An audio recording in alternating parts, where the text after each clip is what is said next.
Good morning. আশা করি তোমরা সবাই ভালো আছো, আমিও ভালো আছি। সকালবেলা চিয়া সিডের সাথে এই লেবু চিপে এটা খেয়েই আমার দিন শুরু করি। এই চিয়া সিডসটা আগের দিন রাত্রে ভিজিয়ে রাখি জলে, 1 গ্লাস জলে 1 চামচ চিয়া সিডস, আর সেটা সারা রাত ভিজে একটা বেশ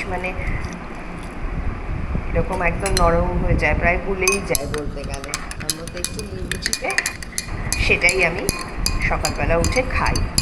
প্রতিদিন না, গ্যাপ দিয়ে খাই।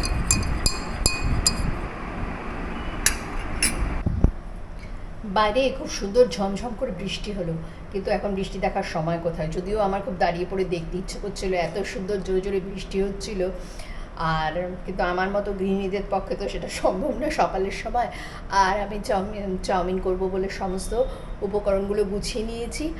আর চাউমিনটাও গরম জলে দিয়ে হাফ কুক করে নিয়েছি, কেননা বেশি হয়ে গেলে, সেদ্ধ হয়ে গেলে কিরকম একটা প্যাতে বিচ্ছিরি খেতে হয়ে যায়। যাই হোক, এখানে আমার সব সরঞ্জাম। এখানে আছে চিকেন কুচি, এখানে ডিম ঝুড়ো করে নিয়েছি, এখানে পেঁয়াজ আর ক্যাপসিকাম কুচি করে রেখেছি। আর গাজর থাকলে ভালো হতো, গাজরটা দিলে অ্যাকচুয়ালি ভেজিটেবলস দিলে স্বাদ ভালোই হয়, কিন্তু গাজর আর বাড়িতে নেই। ওনার ছেলে অবশ্য সবজি দেওয়া খুব একটা পছন্দ করে না, বাট চটপট বানিয়ে ফেলি ব্রেকফাস্টটা। আমার চাউমিন রেডি। আর এই চাউমিনের সঙ্গে ছেলে আবার চাউমিনের মধ্যে চিকেন, ডিম এগুলো সবই পড়েছে, কিন্তু ছেলে একটুখানি সস দিয়ে খেতে ভালোবাসে, ওরটা সস মেশাবো। আর আমি এই গোলমরিচ ছড়িয়ে খেতে ভালোবাসি, আমারটাতে আমি গোলমরিচ মেশাবো। আমার বাড়ির সামনে কী বলতো, বৃষ্টি হলে তো ভালো, কিন্তু বাড়ির সামনে না একটু বৃষ্টি হলেই একদম জল দাঁড়িয়ে যায়। আর জল দাঁড়িয়ে গেলেই মুশকিল, বিশেষ করে যারা নিচের তলায় থাকে তাদের তো খুবই মুশকিল। এই দেখ কিরম জল দাঁড়িয়ে গেছে বাড়ির সামনে। একটু বৃষ্টি হয়েছে কি এমন পুরো জল দাঁড়িয়ে গেছে।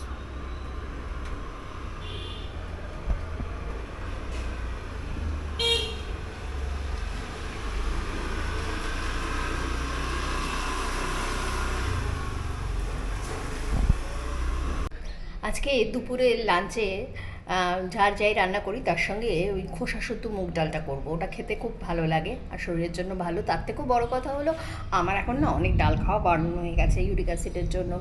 যেমন আমি খাই না, বারণ ঠিক হয়নি, ডাক্তাররাও ওই রকমভাবে কিছুই ঠিক বারণ করেন না, কিন্তু ওই বিউলির ডাল যেগুলো আমি ভালোবাসতাম, বিউলির ডালটা বিশেষ করে, মুসুর ডাল, এগুলো আমি খাই না। আমার খেলেও খুবই একটুখানি খাই না পারতপক্ষে।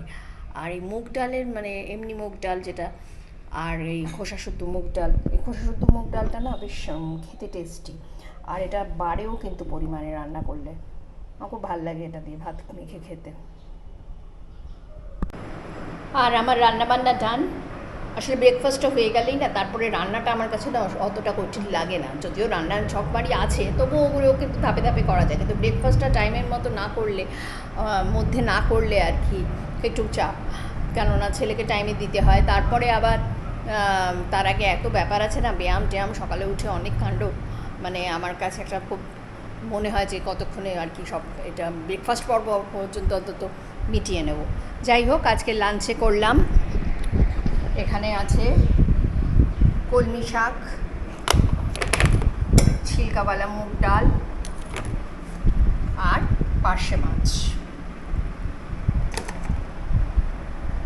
আজকে দুপুর থেকে টানা বৃষ্টি হয়েই যাচ্ছে। বিকেলবেলাও পুরো বিকেলটা বৃষ্টি হলো। এখন প্রায় 7টা বাজে, একটু বৃষ্টিটা ধরেছে। আমি এই ফাঁকে একটু বেরিয়ে গিয়ে একটু দোকানে যাব, কালকে বৃহস্পতিবারে পুজো আছে, তার ফুল মিষ্টি কিনে আনি, আর একটুখানি অন্যান্য গ্রসারি শপেও যেতে হবে। আর সকালবেলা গেলেও চলতো, কিন্তু সকালবেলা যদি বৃষ্টি হয়, নিউজে তো দেখলাম নাকি আজকে খুব বৃষ্টি হবে, রাতের দিক থেকে। কালকে নাকি আরও বৃষ্টি হবে। তো এমনিতেই আমার বাড়ির সামনে যা জল দাঁড়ায়, সকালে তো তোমাদের দেখালাম, ওইটুকু বৃষ্টিতেই এত জল দাঁড়িয়ে গেছে। কাজেই চটপট কাজটা সেরে আসি। এই একটু আগে দোকান থেকে এলাম, আর দোকানে গিয়েই একেবারে বাড়ি থেকে বেরিয়ে দুপা গেছি, বাজার পর্যন্ত যেতে না যেতেই আবার ঝমঝম করে বৃষ্টি নামলো। যাই হোক, প্রয়োজনীয় জিনিসপত্র, ঠাকুরের ফুল মিষ্টি সমস্ত কিনলাম। এলাম, তারপরে ছেলেকে একটু ডাক দিলাম, ছেলের হাতে ফুল মানে নিচে জাস্ট আমার ফ্ল্যাটের নিচে ছেলে এসে ঠাকুরের ফুল মিষ্টি গ্রসারি আইটেমগুলো সব নিয়ে নিয়ে এলো। কারণ আমি একটু উল্টো দিকের বাড়িতে গেলাম, উল্টো দিকের বাড়ির কাকিমা কালকে আমাদের ছেড়ে চলে গেছেন, তো কালকে আর আমি যাইনি। কাল স্বাভাবিকভাবেই ওরা খুব সব কিছুর পরে খুব টায়ার্ড ছিল, তো আজকে ভাবলাম আজকে যাই, গিয়ে একটু দেখা করে আসি ওদের সঙ্গে, তাই একটু আগে দেখা করে চলে এলাম। আবার বৃষ্টিটা থেমে গেছিলো, এখন দেখলাম আবার ঝমঝম করে শুরু হচ্ছে, এখন মনে হচ্ছে বৃষ্টি এরকম চলবেই আজকে সারা রাত ধরে।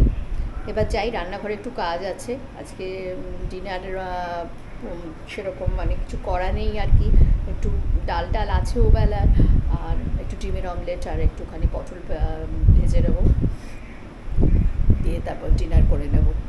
আর এরপরে তো এডিটিং করতে বসতে হবে। তাহলে আজকের ব্লগটা এখানেই শেষ করি। Good night.